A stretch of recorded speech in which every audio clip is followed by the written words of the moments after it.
فضا. اینم از سرک پای خرپرو.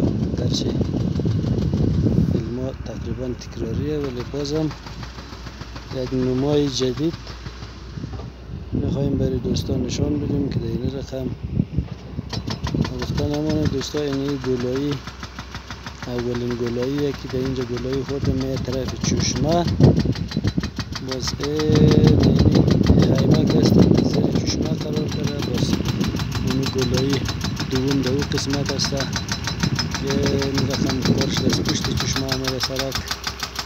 الان واحد جان خود رسنده ده یعنی بندک قراره اون رقم کارش را بره اون رو بر رو. از اونجا باز گلایی سوم چرخ مخوره دیگه می طرف پشت مزی کونیک بلون اسکواتور قرار داره دیگه.